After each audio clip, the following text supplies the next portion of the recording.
musidɓe on salminama fulɓe tv jokke men tan min adda noon jaɓɓo mawgo ngo annduɗa o koɗo tedduɗo wona ɗo tañinede fi argol waɗgol conférence ji jani e nder leydi Gambia ɗo haray ko wona jaɓɓede ka aéroport ɗo hande jaɓɓimo noon woni imamuɓe e ustasuɓe e mokobaɓe kummalaɓe wonɓe e nder leydi ni woni Adlam e Alhuda Foundation haray jokke men tan min adda noon go jaɓɓo waɗugo Banjul International Airport woni jaɓɓogol Oustaz Abdallah Diallo Bruxelles. Assalamu alaikum. Wa alaikum assalam wa rahmatullahi. Sari mon ko toli. Masha Allah. Way men wolande hono woni hore lawol ngol hono wiyete ɗum sa. Bismillahir rahmanir rahim. Alhamdulillahi rabbil alamin. Summa salatu wassalamu ala man la nabiyya ba'da. Ko adi kon taw en yetti Allah subhanahu wa ta'ala on en jarnine laaɗo on en du'aniki mo kanko e ɓeygure makko e sahabaɓe makko fof. Haray inde nden ko musidɗo moɗon andiraɗo Oustaz Abdallah Diallo Bruxelles jibinande Guinée jibinande Labe jibinande sous-préfecture Afia jibinande misidi Hansangere Modi Madiw secteur Sare haray miɗo hewtini noon Gambia ɗo waɗugol da'awa miɗo ardi e sonnajo an on ɗo Hadja Issa Bella juuragol onon musidal ko woni e nder Gambia ga kon fof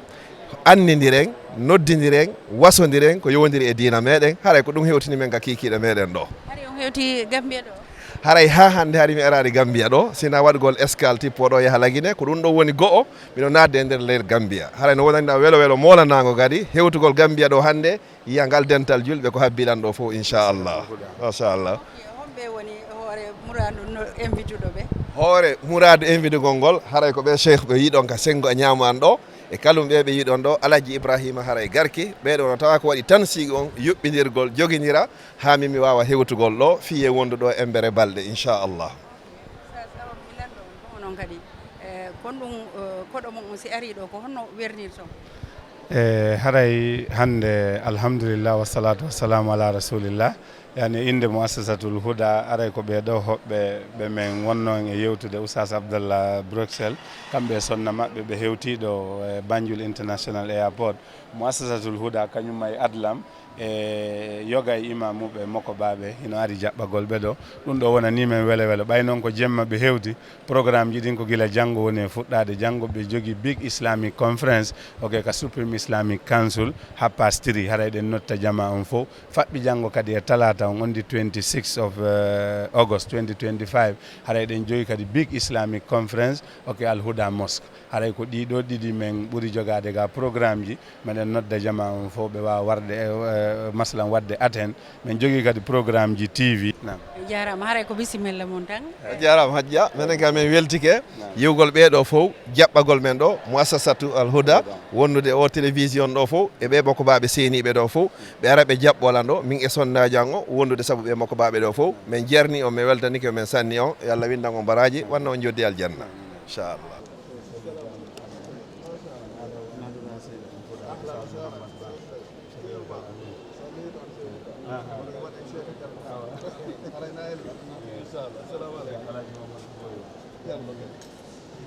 فلوس الهدى بيده ما شاء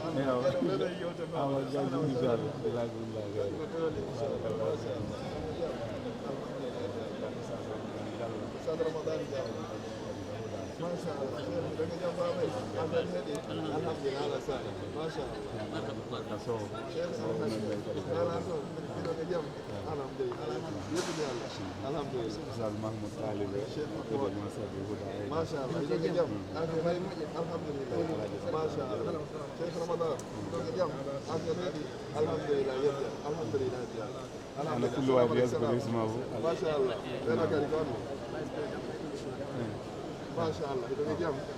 السلام عليكم أنا كيفكم إبراهيم ما شاء الله الإمام محمد ملادة يا سلام مدينة الشيخ الإمام الأكبر إن شاء الله كيف حالكم جيدين الحمد لله يلا ما شاء الله يحيى شيخ يحيى برجال ما شاء الله أهلا وسهلا الحمد لله ما شاء الله السلام عليكم السلام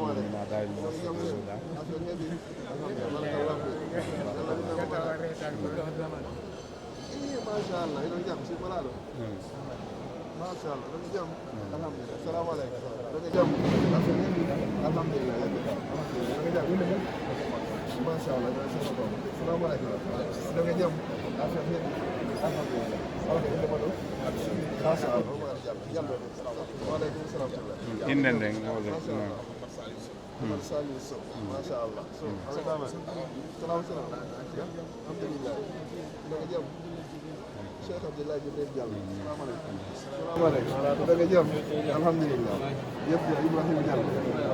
masha Allah yalla on no jëm assalamu alaikum ما في دور قدوس جل إيه قاسي يا الله مو مشكلة السلام عليكم سيد لو جام عشان نقف الله جل ما شاء الله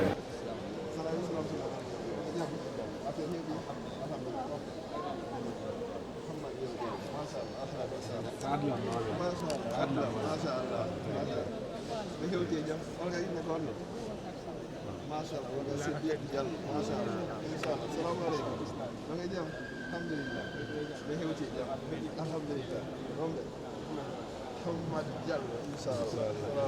السلام عليكم انا جام نعم رمضان سو ما شاء الله بارك الله فيك السلام عليكم السلام سلامكم نغي جام الحمد لله انا صار لما تجي صار الحسن بن ما شاء الله السلام عليكم السلام نغي جام الحمد لله ما شاء الله ابراهيم بن السلام عليكم نغي جام الحمد لله إننا محمد صالح شيخ صالح ما شاء الله أهلا وسهلا السلام عليكم نغي جام محمد علي جام بارك الله فيك السلام عليكم عليكم السلام نغي جام الحمد لله ما شاء الله بارك الله شيخ السلام عليكم نغي جام عافية هبي سيدة الفا جام شيخ ألفا عمر بن نغي جام ما شاء الله جزاكم الله خيرا عليه السلام عليكم نغي جام لا لا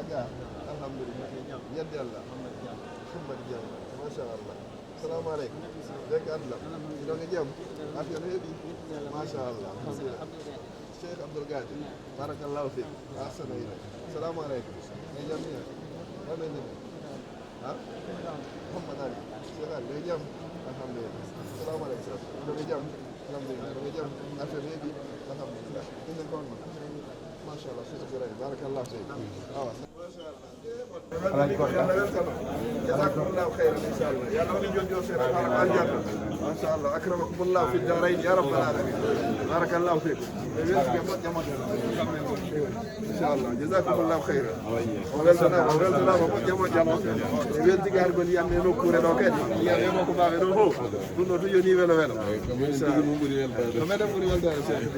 ان شاء الله دو وني توم دري جيم دو هو واي نيودو الله اني جزاكم الله خيرا أبو بكر هو إمام ياسر كفو يوتي دو يسوكا ما شاء الله جزاكم الله خيرا السلام عليكم السلام بسم الله الرحمن الرحيم عم يتساءلون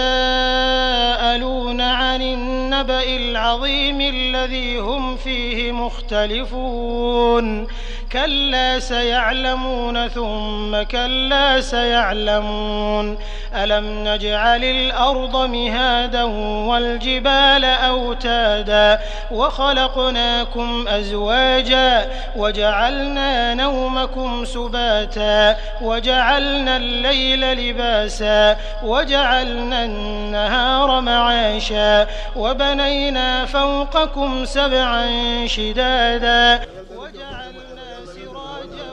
وهاجا وأنزلنا من المعصرات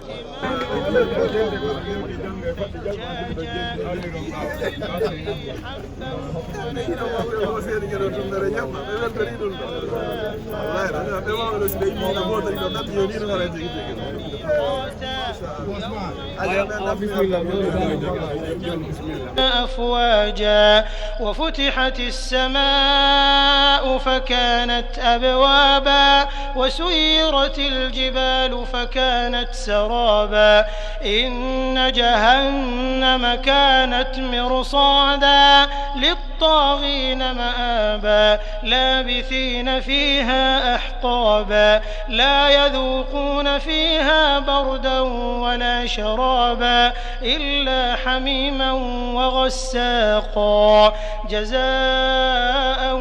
وفاقا إنهم كانوا لا يرجون حسابا وكذبوا بآياتنا كذابا وكل شيء أحصيناه كتابا فذوقوا فلن نزيدكم إلا عذابا إن للمتقين مفازا حدائق وأعنابا وكواعب